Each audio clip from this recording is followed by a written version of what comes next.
All right, guys. Today on the Leadership to Wealth podcast, I've got a phenomenal guest. And quite frankly, we get carried away talking about a number of things. But I want to share a couple of the powerful things that you're going to hear on this episode.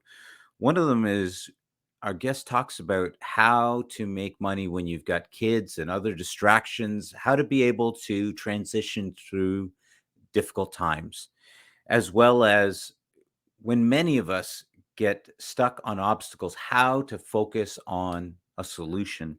And one of the worries that a lot of people have when it comes to real estate investing is not knowing where to go. What do I do? What area do I start with?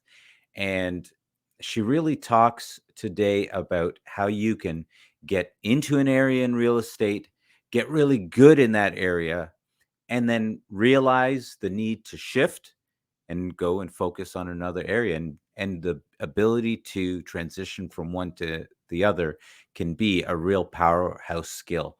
And so today's episode all about real estate investing and being a real estate superstar, Danielle Chiasson. All right, welcome guys to a brand new season of the Leadership to Wealth podcast, and today's guest, Danielle Chiasson. Is it Chiasson? Did I pronounce that properly? It's fine. Everybody says it different. Chiasson, Chiasson. Chiasson. Yeah, doesn't matter. Are you a French background? I am. Yep. Oh, okay. So Yep. so did I pronounce it properly? If you want to say it in French, with the Yeah. French way we say Chiasson, which is Chiasson. Chiasson. Chiasson. It's not sexy at all. And Danielle, how do you pronounce Danielle with a French accent? Danielle. Danielle, that's right. Mhm. Danielle. Yeah. Chiasson. Chiasson.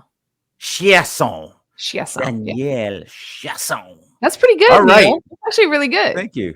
Yeah. Here on the Leadership to Wealth podcast today, Danielle, thank you for coming in the studio today. No, It's a wait, not in the pleasure. studio, online.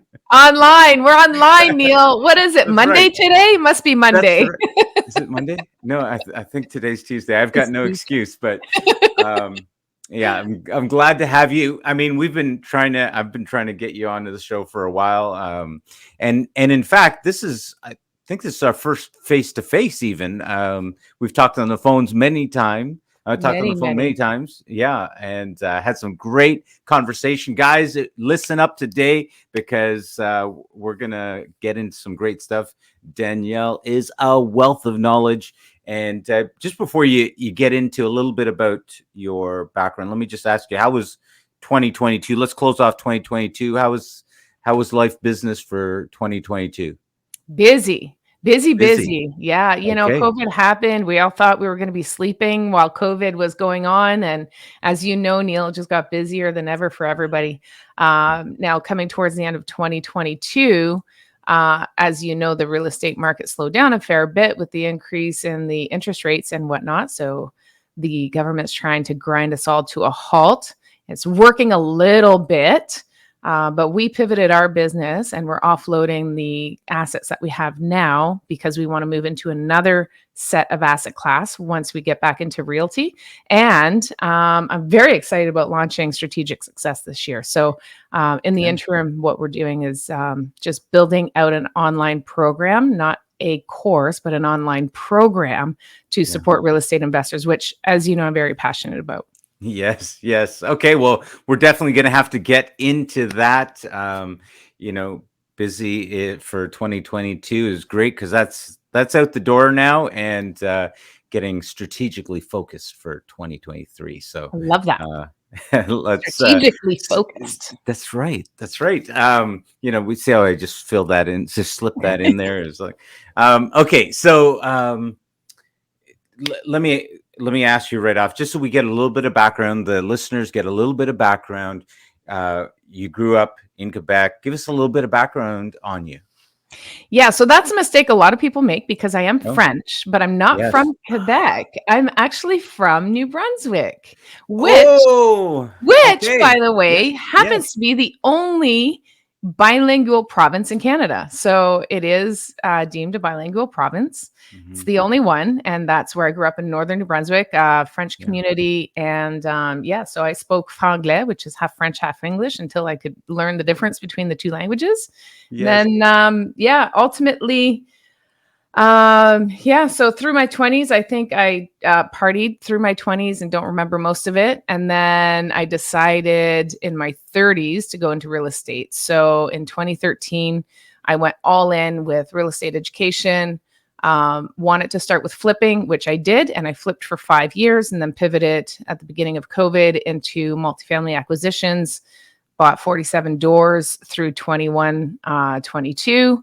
And now we're offloading them because I realize it's just not the asset class that I want. Because ultimately, what I did was when I pivoted into multifamily, I wanted to get away from doing rehabs. But I went and did what I knew. And all the multifamilies that I bought were distressed multifamilies and bought myself a lot of projects. And I just realized it's not with my partners and I. We sat down, we talked, and we're like, this is not what we want. We want to build purpose built apartment units or self storage. So that's why we're offloading everything now. And that's what's keeping us busy now is the offloading of the portfolio so we can focus on the educational program that we'll be launching this year and then go back into realty in new construction. Wow. Wow. Okay. First of all, my bad on the growing up. But in New Brunswick, gotta ask whereabouts in New Brunswick.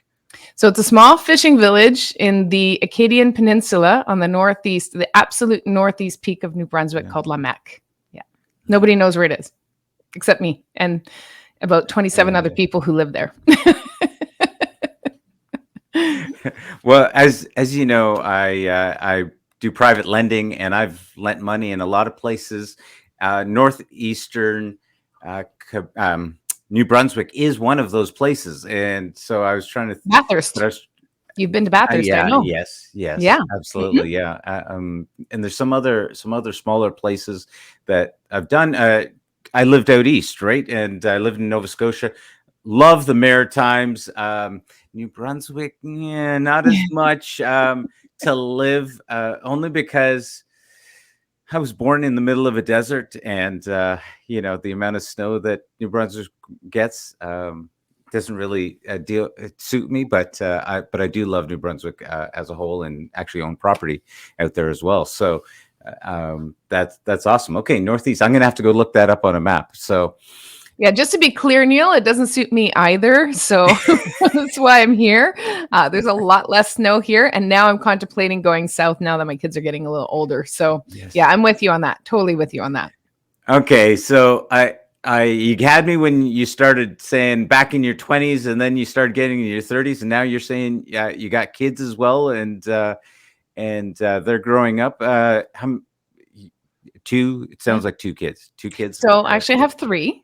Three kids. Yeah. Yes. I have three kids. They're 15, 17, and 18, and Yes. soon to be off on their own, which is very exciting. A little bit scary as a parent, but I'm converting my role from being the parent and telling them what to do to now guiding them and helping them in life, supporting them in life. Wow. I love that you shared that as we get into it, because I've got four kids myself, and I think it's an integral part of the conversation when we talk about leadership to wealth. When we're talking about that leadership component, people tend to be like, I don't know if I can do this because of XYZ, and kids are obviously one of those things. And not to make them excuse, but it can be difficult to manage. So that's a reality. So I really appreciate you sharing that that is part of your road to, gosh, Well, if I can success. if I can comment on that, Neil, ultimately it is difficult when you have children and you have a home to manage and kids to lug around, and they got after school activities now. And there's no more pressure on parents than there ever has been in the past. Like, it is really tough being a parent these days. High expectations. You're supposed to have a full-time job, plus manage a property, plus, meaning you're managing your home, plus the groceries and everything else. It's a lot of work. Yeah. And so what I learned when I decided to go into flipping, about a decade ago was because the kids were young. I mean, I think my daughter was 6. Yeah. So 6, 8, and 9 is how old they were when I went into this. So ultimately, they were little. They were a lot of activities. Elementary school finishes early. There was a lot of stuff going on. But I learned very quickly that time management and delegation were critical for success at that point in my life. So if there's anybody in your audience that's listening and that are struggling, learn time management, which is just being very mindful and useful of your time. So one of the things I did was I would always make my phone calls when I was driving the kids, picking them up from school or driving them to school, instead of sitting in front of my desk at the office on a phone call. So I would save all of the time in front of my desk would be for desk work. And so while I was on the go is when I did the phone calls. And the kids at first, it was a little bit difficult, but you train them, they learn so easily. So just reward them for being quiet in the car. And honestly, the benefit to doing that as well is they heard everything. So they're like really smart when it comes to real estate, which I absolutely love. And delegation is the other thing. So you just delegate some stuff. I hired a house cleaner because that saves easily 4 hours a week of your time. And just delegate as much as you can and onboard the people that are there to support you, whether it's your parents, your in-laws, aunts and uncles with kids, that sort of thing. They can take them for a day and get them off your hands so you can bang out some stuff and relieve a little bit of that pressure. Wow. That first of all, I think you just read the question that I had written down there verbatim and answered Sorry. it. That was amazing. Thank you. This is great. Maybe my producer sent you the questions in advance. That was perfect. No, he didn't actually. Your lead into it was just so good. You led me. That's the leadership quality right there. Nice. You just led Nice. me Thank right you. into that. Yeah. No, that was Well, great. you killed it. I mean, that is so powerful in when you have kids, right? Learning to do some of those things. And I advocate highly for people allowing their kids to be around them when they're working, allowing them to, rather than sending them off, because they get to see how mommy or daddy are dealing with these things. They get to see how you deal with stress. They get to see you talking to other people and all those skills come in, and they get to learn that stuff. And most kids never get to see a parent at work. They never get to see them doing that, right? Because the kids aren't at the workplace. For those of us that have jobs where we can work from home or work on the drives or this kind of stuff, let them see you. Let them see you sweat. I think it makes more resilient kids. Do you have any thoughts on that? Absolutely. Yeah. So one of the reasons why I at the time when I decided to go into flipping and start building a business around real estate, in 2013, here's what happened, Neil. In 2013, when I decided to take a real estate course and then hired a coach, and then I started learning about real estate, that was a pivotal moment for me. And that was when I went from being a landlord, because we had properties before, but we really didn't know anything about real estate. So I went from being a landlord to being a sophisticated investor by onboarding that help and that knowledge and investing time to learn. One of the reasons why I decided to go into real estate was so that I could work and show my kids that you need to work for what you have, because they were very comfortable. We did a lot of traveling. I was essentially at the time through my 30s with my ex. We had a very comfortable life. He's also a business owner. He's had an established business, so he was able to get away, and the kids never saw him working. And if there was any events at school, we were always there. We just took time off whenever we needed. I helped him in his business. So it was just really super easy for us to step away from his business because he had built out a very stable business where he had staff. And so the kids never saw us actually grinding or working, essentially. And so I didn't want them to be privileged kids that never learned or saw how it happened, because when I met my ex, he already had his established business.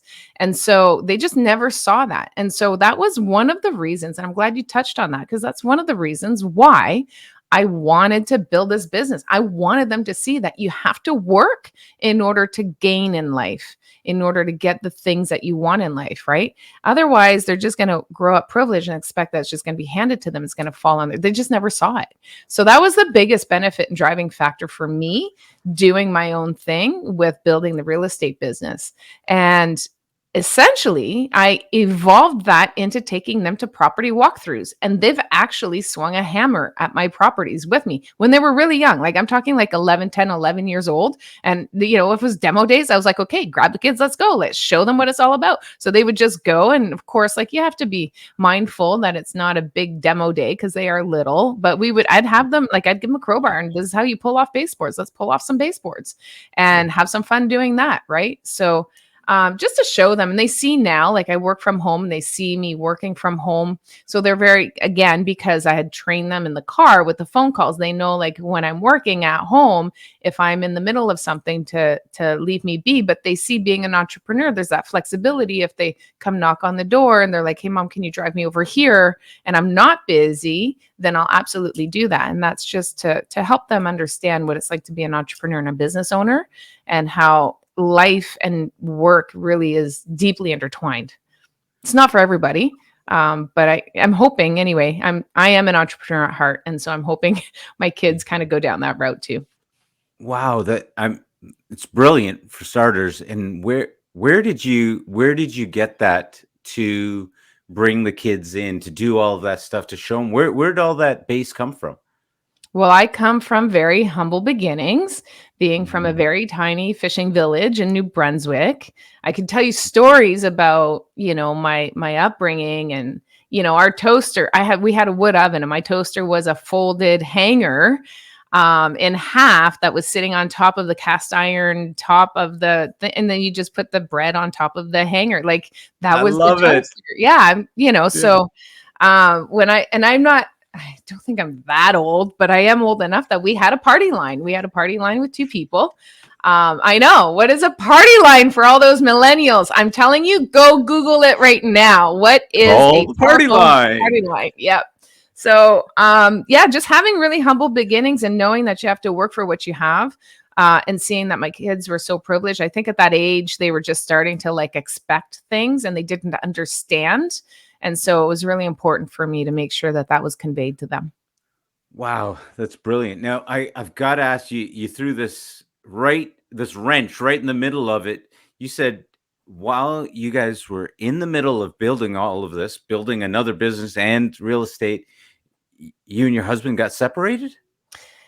Yeah, actually, at the time, How in the world, like if it yeah. wasn't, look, here's the reality, and I don't want to make light of this because it's a very, for most people, it's one of the most devastating things that can happen. And to be able to do everything you've done and be able to go through a divorce or separation on top of that, and bring the kids through it and everything and continue building, that is monumental. Because let's be honest, people with none of those things find it difficult to do any of the things that you've talked about. Yeah, I think if you spend your time focusing on the challenges, then it's really hard to overcome them. So instead of focusing on the problem, focus on the solution and then just keep moving forward. But Neil, I'm not going to sugarcoat it. It was really hard. I remember there were days when, you know, it would be difficult to get out of bed and I would be literally in my house coat all day. And even if I just did a little bit of work, that was what I did for that day. It was extremely painful and a difficult time in my life, but I did what I could and I allowed myself the space, time to heal. And so what I did for the first 2 years, like I didn't buy my first flip till 2015. You heard me say I started this in 2013. What did I do for 2 years? I reorganized my life. I reorganized my mind and I did like I just spent all of my time on education and training. That's all I did. So it was education and training and just food for my mind. So like I did I logged into I signed up for Napoleon Hill's thought for the day, which hit my inbox because I was in a really Mm. bad space in my mind. So like you want to digest positive things when you're struggling. You don't want to be surrounding yourself with people that are validating the difficultness that you're in. You don't want to surround yourself with people that say, yeah, it's hard. Of course, you're not going to be able to do anything, because then you're just buying into that story. And so you want to change the narrative and surround yourself with good supporting people that say, yeah, Danielle, you got this. Allow yourself some time. And then I did a lot of mindset reading, a lot of books on mindset and education. And that was really what helped me through. And by the way, done is better than perfect is another one that helped me through that time, because I'm a bit of a perfectionist. And so just getting things done and just focusing on getting it done rather than getting it done right or getting it done perfectly was a really big change for me as well. Wow. Oh my goodness.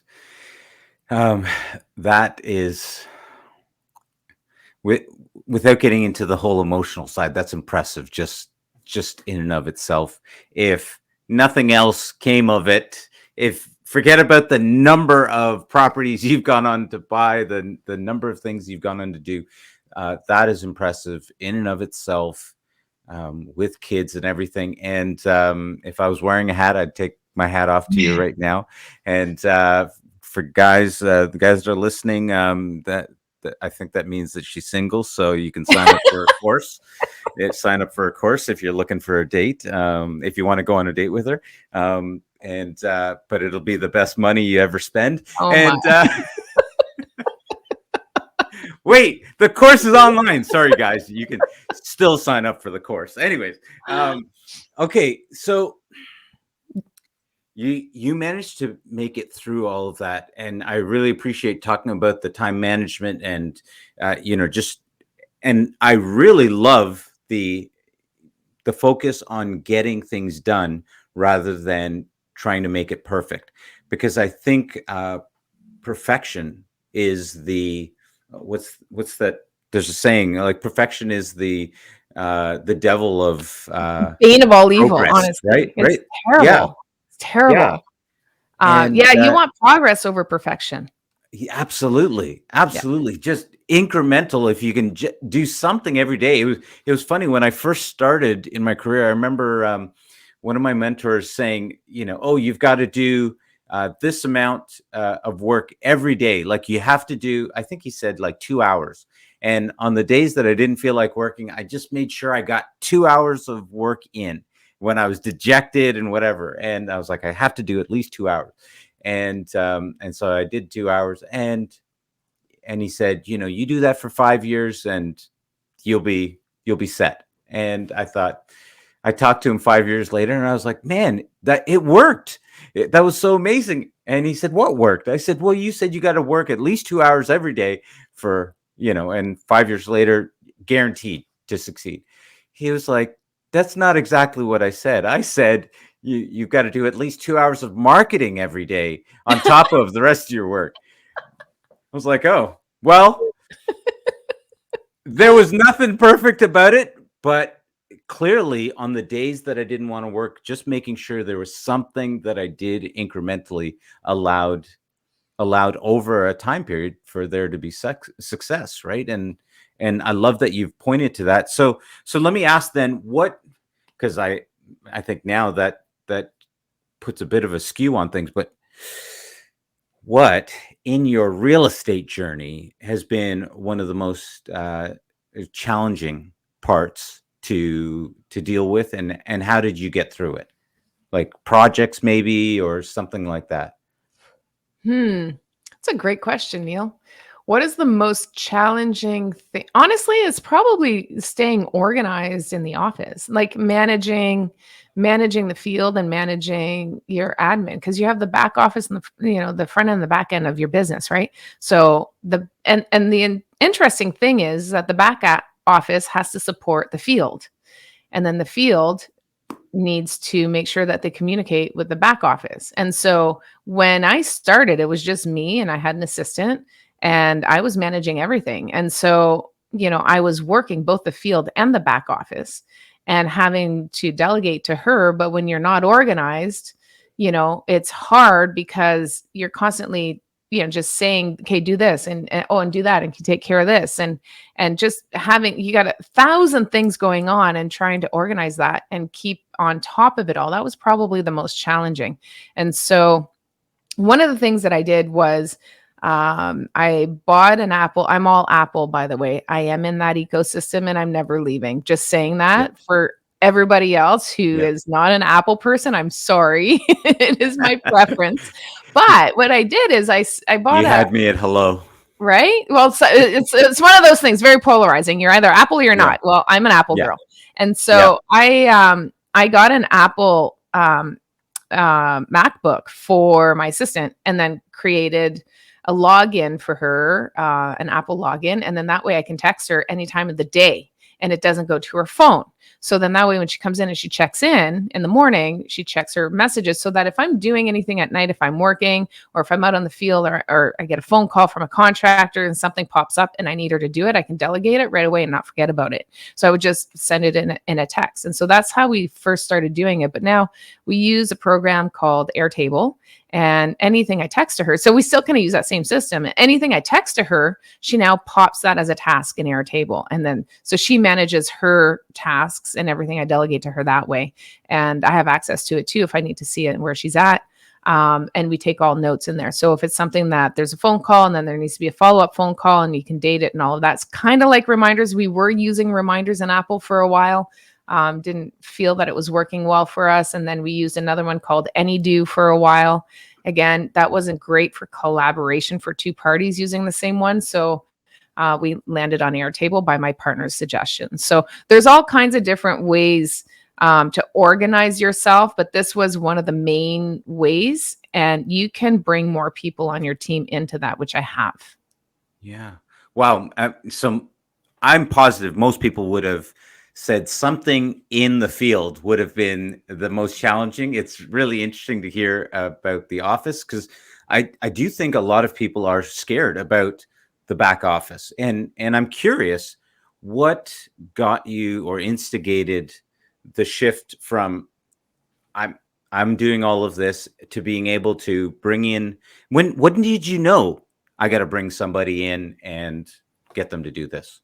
Yeah, when I was starting to drown. Like honestly, like at the end of the day, I'm a very organized person.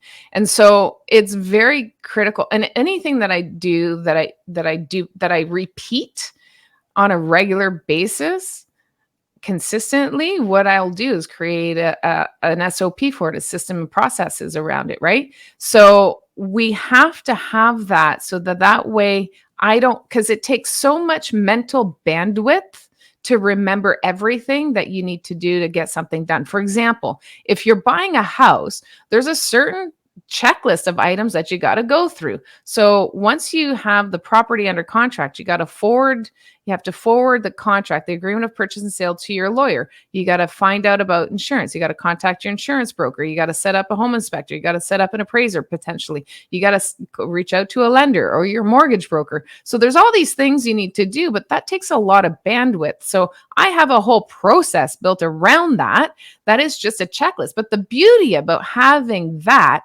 is that I can actually then give it to somebody else to do. And they don't forget anything. I don't forget anything. They don't forget anything because it's a checklist. And so we can just go through that checklist as we're acquiring a property and make sure everything gets done before closing to ensure that we have a smooth closing and there's no hiccups. So that's, just even going back when you're buying a property, little things that you don't think about. And all of this I have in my systems that's what I'm going to teach on, by the way, is, for example, when you want to go for insurance, how many times, and I know there are people that are listening to this, how many times have you bought a property and then you go at the very end because you put it off to the last minute? So then it's like 2-3 days before closing, you call your insured, and then they send you this insurance questionnaire. They want to know how many amps, when was the electrical last dated, how old is the roof, all of this stuff. Well, I actually have a system that on acquisition, we actually have a clause in our agreement of purchase and sale that says the seller agrees to fill out the application form that will be, the property information form that will be provided by the buyer. And so they have to do that. That's part. So I don't have, try going after you're done with the deal and it's gone firm. Good luck getting information from the buyer. Good luck. Ask me how I know. And so that's why I built this system. And so once you build the system, you can delegate it. And what did I tell you? Success is all about time management and delegation. I firmly believe that success is directly correlated with your time management skills and your delegation skills. And if you don't master them, it will be very hard. You might find success depending on how you define success, but it will be very hard for you to have time freedom if you don't master those. Wow, talk about nailing that bullseye. For the rest of us that don't have those skills, we need to come take your course so that we can pick that up. Two, it's interesting because I've built most of my business to this point was really I kept it all to myself. I've got other people that do different pieces, but I've built to this point without having to hire anyone. And I've come to realize that there's no going any further unless I start hiring. And the first thing I had to start doing was creating those lists that you've already, I had to put together. What are the tasks? And I'm just starting into that now. And so I think you're literally just sharing right there a shortcut to success, to building that, because it's taken me years to get to this point. And guys, if you're listening, everyone that's listening, I think that's a huge point to be able to start putting those things down. And hey, Danielle's going to teach you as well. So in your course, so there we go. I just threw in another plug for you. Okay, so Thank you. that's crazy. I love it. I love it. It's challenging, and I know everyone that's listening is like, "Oh man, I hate it." Because let's be honest, typically the entrepreneurial spirit is a little free, right? There, a lot of them are lack some of the organizational skills. So it's amazing to hear that you've got this determination, you've got this persistence, and you've got this organizational skill built into you. And I think that's really powerful, and we can all learn from that. So now, if these were some of the challenges, just give us maybe one of your successes in something that you learned in doing something successful, perhaps in the field or maybe again with the office. I don't know. Yeah. So the success, honestly, what jumps out to me as soon as you said that, what jumped out to me was, I think, is just overcoming. And again, it ties into with my weakness, which was, trying to do everything myself, was mindset and getting over the fact that you think you're the only one that can do your job as good as you can. And so I really had to make that shift because you can't delegate until you're ready to hand off and trust people. Yes. And so, Yes. but that starts from within. It's not something that somebody has to earn your trust and then you can hand it off. That actually has to start from within. And you have to guys, if you're not, one second, guys, if you're not watching the video, I'm cringing over here right now on camera because she's hitting me with daggers right now. So, oh my goodness, please tell the people.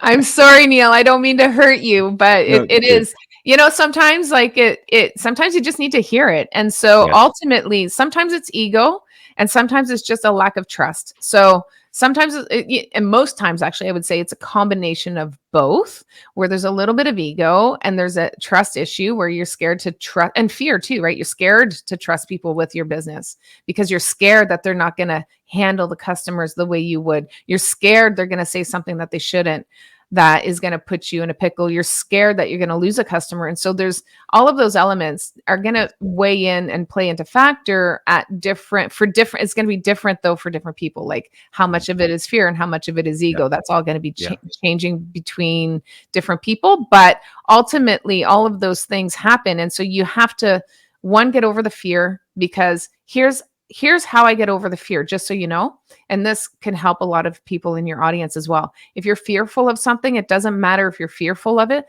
It's okay. Go ahead and try it, because there's nothing set in stone. And for some ridiculous reason, we think that if we go in this direction, then that's the only direction we're going to go in for the rest of our lives, which is absolutely ridiculous. So give it a try. If you don't like it, you can go back to the way things were. there's nothing stopping you from going back. So try it once. And when you see that your world doesn't fall apart, that's when you're going to start trusting the process. And so give it a try. That's how you get over fear. The trust issue, well, it helps building an SOP because now you can hold somebody accountable to following that. So if you're scared and don't trust that they're going to deliver what you want them to deliver on your behalf, it is your job to build out that process for them to follow. And so if you build them a very clear process for them to follow, then you can trust that they have what they need to deliver. Now you just need to manage and make sure that they deliver. That's all. Hold them accountable to that process. And as far as ego, that's a tough one. You just need to learn humility. And that again comes from within. A lot of people who are egotistical don't even realize that they are. So that's the mindfulness that has to start from the beginning. And that starts with yourself. You got to look at yourself first and say, do I have any ego here? Is it ego that's playing into effect here? Is it ego that's getting in the way of my negotiating with these people? Because people dig their heels in, and most times it's ego. Instead of thinking of the bigger picture, they're just like, well, I'm not going to get pushed around, which is ego. That's all ego. And so you want to be able to sit back and reflect on certain circumstances that happened in your life that didn't go your way and ask, was there any ego there? And as soon as you start seeing that ego, then you can start identifying it. But awareness is the first key to change. And so you need to first be aware. So, and that there's nothing else unless you have really good friends that are able to be honest with you. You can ask people in your innermost circle, am I an egotistical person? And I'm just asking so that I can better myself, and listen to what they say. And if they say that, yeah, you can be, then you need to start paying attention to where you can hone that in a little bit. Humility is a learned skill. It's not natural for most people. Wow. Well, I can attest to everything, bullseyes on everything you just said there, and I can hit on the egotistical part, because the way that I started to see the ego for me was actually 2020, when because that's really when I first started getting into social media. I I hadn't really been doing anything beyond before that, and then I remember December of 2019, and I heard something from Gary Vaynerchuk, Gary V, and he said the only reason you don't post on social media is you're afraid of judgment. I thought, well, I'm not afraid of judgment, so let me start posting. And I started posting January 2020, just consistently started posting at that point. And so, which is really how this podcast, everything sort of got built, just blew up with 2020. And but in that process of just doing those types of things and my social media presence, I started having so many people contacting me and talking to me and just asking questions randomly. And because I entered into that conversation of, oh, my ego, I'm not afraid of judgment. And so I got into it. It just allowed it to sit there and allowed me to start evaluating it, because I don't think anyone would have really looked at me and said, hey, you're egotistical. But it was a process that started opening the door, and I started looking around and going, well, where else maybe am I afraid? I didn't see it here until Gary V said it. Now then I started looking and started seeing it more and more in other places, until finally I realized, and this, guys, if you're listening, let me just share this thing. I realized that I didn't need the praise anymore.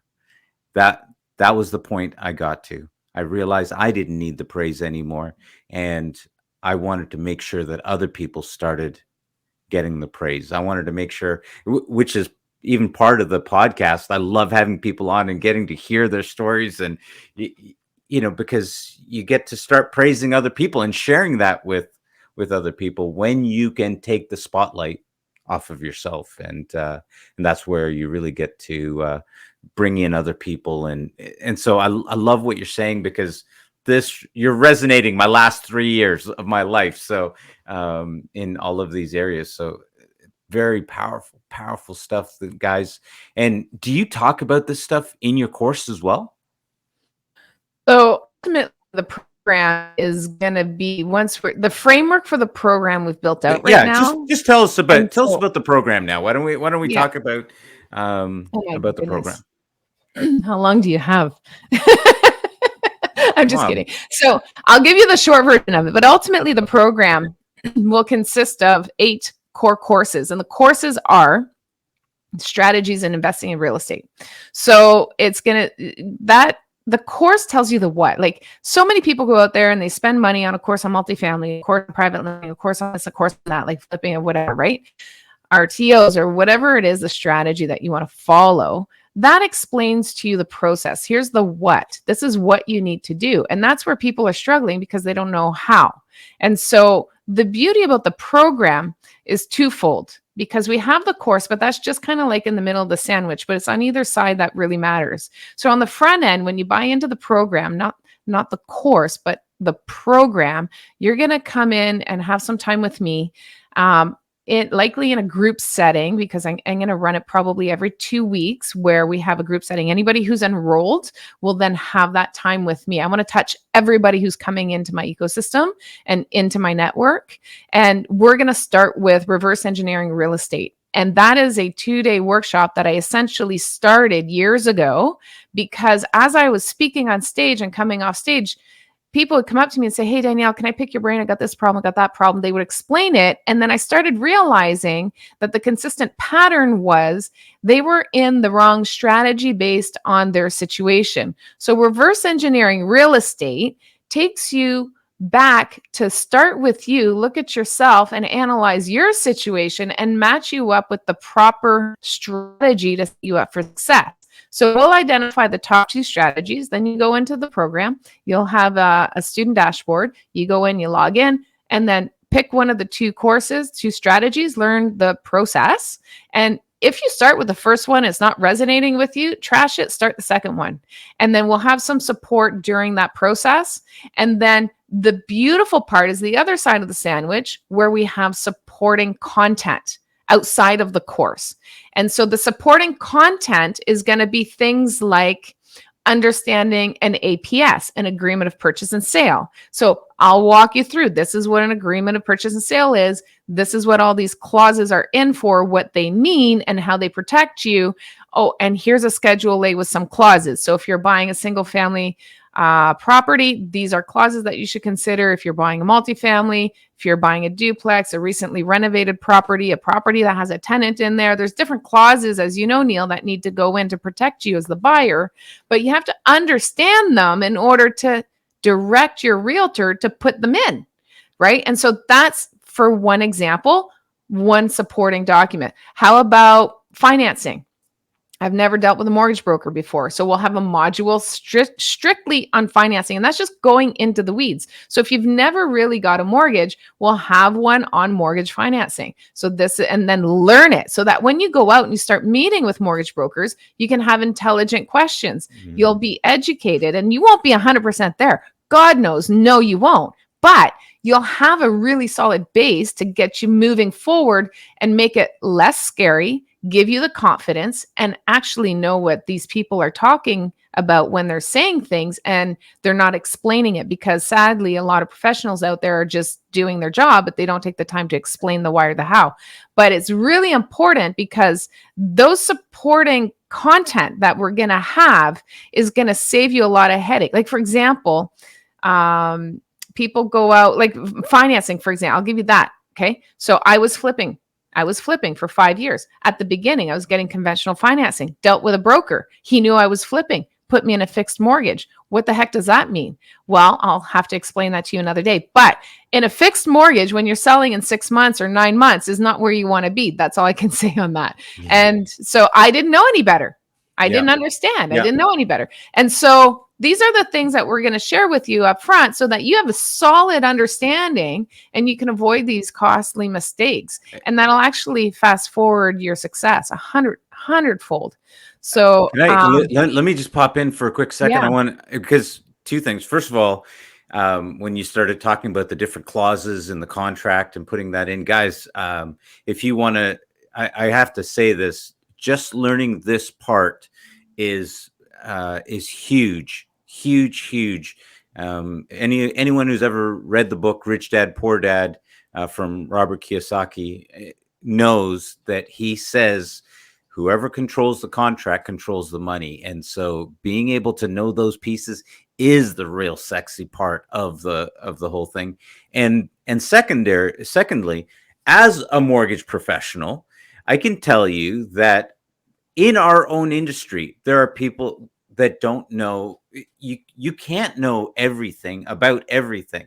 And so there are people that are more skilled at certain areas of finance than other people. And that's just the reality. And so unfortunately, what you're saying is absolutely true.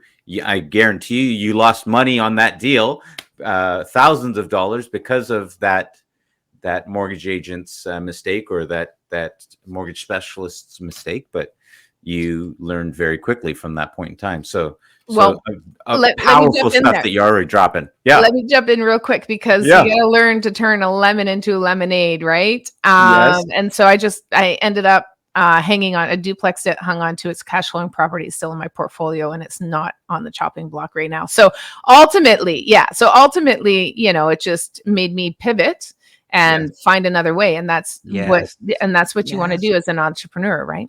Yes. And yet another reason for real estate investing. Okay, great. So you talked about that. I cut you off. What else can people expect from the course? Yeah, so there's going to be the one thing that I'm really super excited about is building a community of people that can also support each other and even collaborate on deals. And so that is going to be all in my ecosystem. I'm calling it an ecosystem because it's going to be massive. And so what we want to do is have weekly calls where we all jump on calls where it's just an open forum.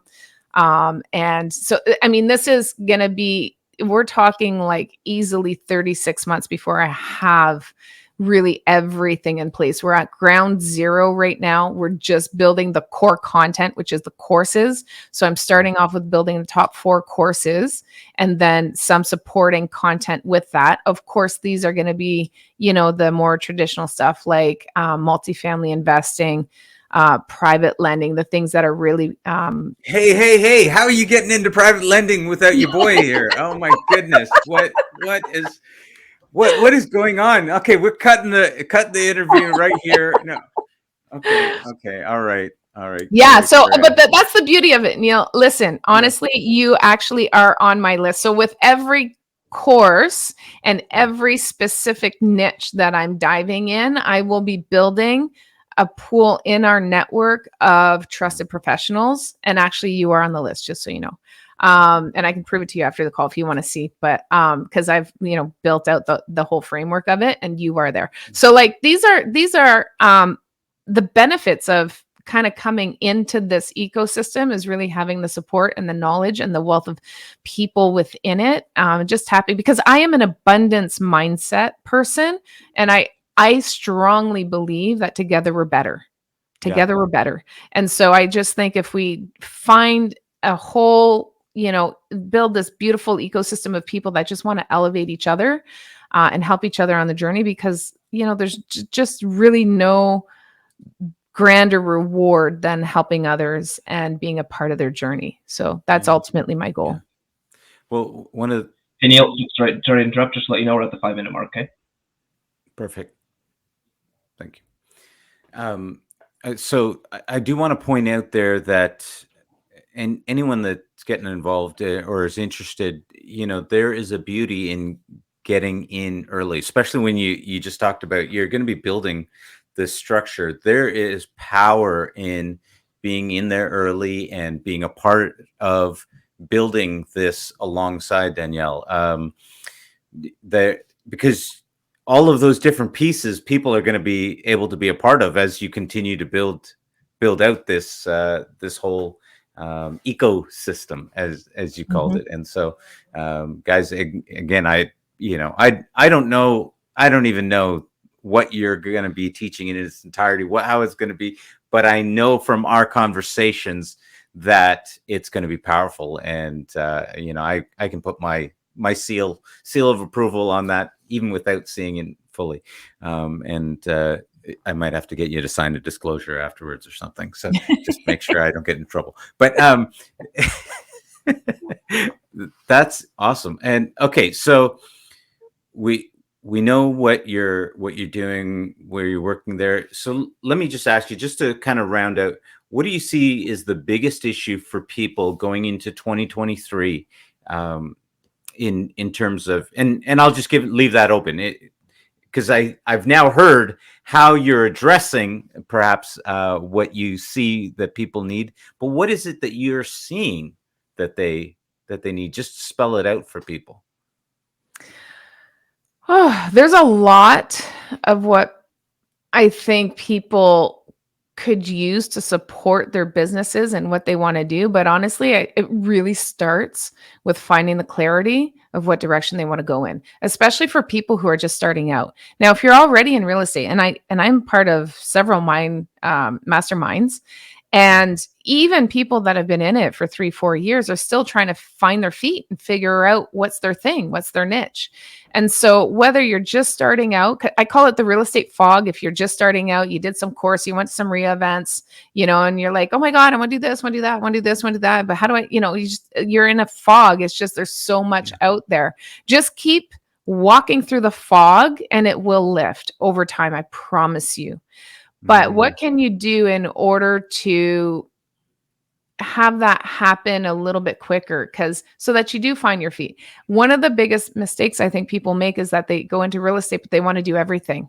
So again, that's the beauty of the program. Reverse engineering real estate helps you define the best strategies for you, so you can just focus on that. So the biggest thing that people need is to focus on one strategy and move forward with that. And then if you have to pivot, it's okay, but then pivot into another niche, not into everything. Don't pivot and do 3 other strategies. Start with one. If it doesn't resonate, it is not aligning with you, it's okay. You can pivot into another one. I call it reinventing yourself. And that's okay. That's part of the journey. And so continue to do that until you find the one that works best for you, and then just get really, really good at it and rinse and repeat. But, as far as what people need in 2023 specifically, 2023 is going to be a hard year. It's really going to be a hard year. So people wanting to get into real estate have to be able to have capital in order to get into real estate, because getting financing, as you know, Neil, is only tightening up. It's only going to continue to tighten up moving forward. And now they're talking about, increasing stress tests and stuff like that. So it really is just continuing to tighten. And if you're not already in real estate, it's going to be hard, not impossible. It's just going to be hard to make it happen. So that's where I think together we're better. That's where I think as a group, we're better, we're stronger. So align yourself with people that have what you need and you have what they need, and collaborate, and that's kind of really probably the most powerful way to move into real estate and make things happen faster. So if you have the time and you can be the active partner, find somebody with capital who doesn't have the time or the knowledge, but they have the capital. And so when you marry the two together, then you can have some synergy happening and kind of grow from there together. Yeah. And do you have time for me to ask you this one last question? Yeah, absolutely. Yeah. Okay. Final question. So if they focus in on an area, because people are all over the place, if they focus in on an area, I mean, obviously you've addressed a little bit about how you can be a help and support to people in doing that. But if people do that, what can they expect on the other side? Because that's part of the fear, is what is it going to look like? What does success even look like? You have no idea. And thus a lot of people never even shoot for it. So what does that look like on the other side for people? What can they expect? So reverse engineering real estate starts with the other side and reverse engineers backwards. That's where the name comes from. Yeah. So what I think is most people identify a monetary amount to success. Everybody's definition of success is different, but a lot of times and more often than not, it's like, I'm going to make X amount a month, X amount a year. I'm going to own X amount of doors. Again, that's an amount, or X amount of properties. When you start peeling back the layers and you ask yourself the right questions, you really get to find out really what success looks like for you. So we want to get beyond all of that and say, what does your life look like on the other side that makes you feel that you're successful? Oh, I get to travel. Oh, I get to buy my parents a home, or pay for my kids' education. Maybe my kids get married. I can buy them a house and gift them a house, which, by the way, is a brilliant gift to give your children. What is that success look like? Is it time freedom? Is it financial freedom? Is it, because I'll tell you what, when you're looking at a monetary goal, as you make more money, that goalpost moves. You'll never get there. You'll just never get there. Look at everybody who's out there who's got money. Look at Elon Musk. Does he need to do what he's doing right now? Warren Buffett, how old is he? He hasn't never retired. That is not the goal. What is the goal? I get to surround myself with beautiful people of my choice. I get to work. Like, Neil, you've built your business to a point now where if you get a client that doesn't jive with you, you can say, you know what? I just don't think we're a good fit. That is success. Yeah. That is success. It seems so small, but when you're going to work and you're working with people you don't like and you don't enjoy being around and you're forced to work with them, that's not success, right? Yeah. But when you can say, you know what, we're just not a good fit. I can refer you to someone else. Well, that's success to me, I feel. Yeah. And so I think looking at what is success to you, meaning what is your goal? What is your ultimate end goal? Yeah. And then working that backwards, that's where it makes sense, because then you can start saying, okay, in order to reach that, then we're going to need to have this, we're going to need to have that, being a flipper, if you're looking for time freedom, being a flipper is not the strategy for you. And that's where reverse engineering real estate really works well to pair you up with the right strategy. Yeah. So if people want to get a hold of you, if they want to learn more about your program, how do they find you?